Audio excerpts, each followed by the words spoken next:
Jeffrey Dahmer, conocido como el caníbal de Milwaukee, es uno de los asesinos en serie más infames de la historia de Estados Unidos.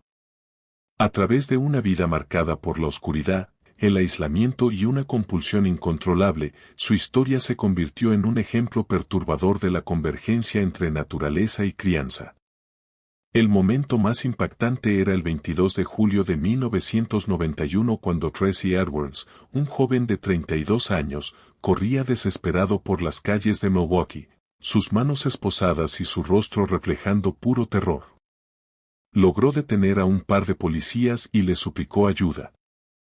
Su historia llevó a los agentes al apartamento 213 de Oxford Apartments, un lugar impregnado por un olor fétido que no podían identificar del todo. Al entrar, los policías descubrieron fotografías de cuerpos mutilados, herramientas quirúrgicas y una colección macabra de restos humanos que contaba con cráneos, huesos y órganos en descomposición.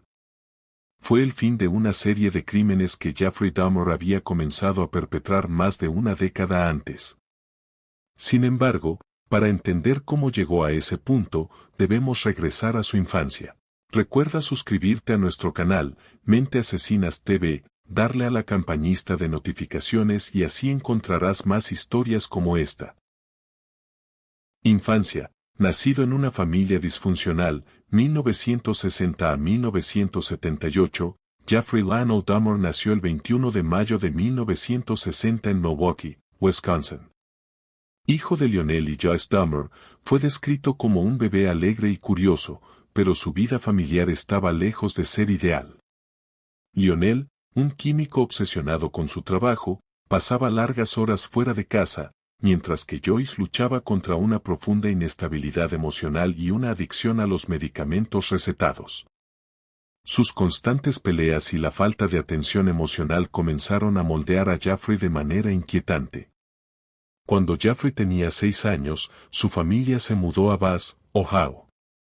Fue aquí donde ocurrió un evento aparentemente insignificante, pero que marcaría el inicio de su fascinación mórbida. Encontró un animal muerto bajo la casa. Su padre, sin darse cuenta del impacto que esto tendría, le mostró cómo blanquear los huesos con productos químicos. Esta actividad, que comenzó como un experimento científico inocente, alimentó una creciente obsesión por los cuerpos y la muerte. En la escuela, Jeffrey era un niño solitario, introvertido y retraído. Aunque algunos compañeros lo consideraban gracioso debido a sus imitaciones exageradas de discapacidades físicas, su comportamiento excéntrico lo hacía blanco de burlas. En la adolescencia, desarrolló una atracción hacia otros hombres, pero no sabía cómo lidiar con sus sentimientos en un entorno conservador. El primer asesinato, el inicio de la oscuridad 1978 en 1978, poco después de graduarse de la escuela secundaria, Jeffrey cometió su primer asesinato. Su familia estaba en un caos absoluto, sus padres acababan de divorciarse y Jeffrey vivía solo en la casa familiar. Una noche, recogió a Stephen Hicks, un joven autoestopista que iba camino a un concierto. Dahmer lo invitó a beber cervezas en su casa, pero cuando Hicks intentó marcharse, Jeffrey lo golpeó con una pesa y luego lo estranguló hasta la muerte. Posteriormente, desmembró el cuerpo y se deshizo de los restos. Aunque este fue su primer crimen, Jeffrey trató de reprimir sus impulsos durante varios años, en parte debido a la presión de su padre para que estudiara en la universidad y luego se enlistara en el ejército. Sin embargo, su alcoholismo y comportamiento errático lo llevaron al fracaso en ambos intentos.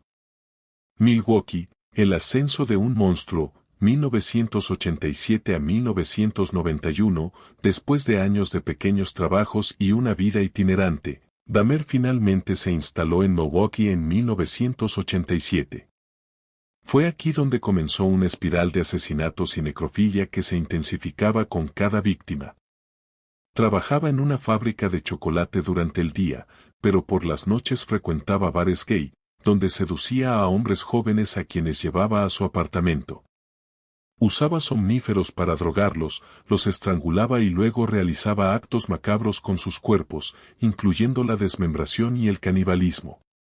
El apartamento 213 era un lugar siniestro.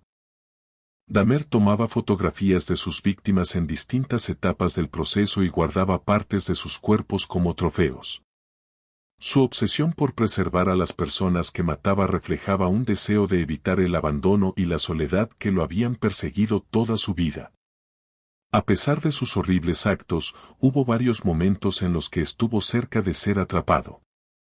En 1991, un adolescente de 14 años llamado Conor Axenthason logró escapar de su apartamento, pero Dahmer convenció a la policía de que era solo una disputa doméstica entre amantes. La falta de acción por parte de las autoridades permitió que continuara matando. Captura y juicio, 1991 a 1992, cuando finalmente fue arrestado en julio de 1991, Dahmer confesó de manera sorprendentemente detallada. Admitió haber matado a 17 hombres y jóvenes entre 1978 y 1991. Durante su juicio, sus abogados intentaron argumentar que estaba mentalmente enfermo, pero el jurado lo declaró legalmente cuerdo y responsable de sus crímenes. Fue condenado a 15 cadenas perpetuas consecutivas, asegurando que nunca saldría de prisión. Muerte en prisión 1994. En prisión, Dahmer se mostró relativamente tranquilo y cooperativo. Incluso pidió que lo colocaran en áreas menos protegidas para no aislarse completamente. Afirmó haberse arrepentido de sus crímenes y buscó redimirse a través de la religión, siendo bautizado mientras cumplía su condena. El 28 de noviembre de 1994, Dahmer fue atacado por Christopher Scarver, un compañero de prisión con antecedentes de enfermedad mental. Scarver golpeó brutalmente a Dahmer con una barra de metal mientras realizaban tareas de limpieza en la prisión de Columbia, en Wisconsin. Jeffrey murió poco después a causa de sus heridas. Reflexión final. La historia de Jeffrey Dahmer sigue siendo un tema de debate. ¿Fue un monstruo creado por las circunstancias de su vida, o fue un producto de impulsos innatos que nunca pudo controlar? Aunque su muerte trajo un cierre a sus crímenes, el impacto de sus acciones persiste como una advertencia inquietante sobre lo que puede suceder cuando el aislamiento, la enfermedad mental y la falta de intervención convergen. Así que, no te olvides de suscribirte y dejar tu like, y nos vemos en el próximo video. Mentes Asesina TV.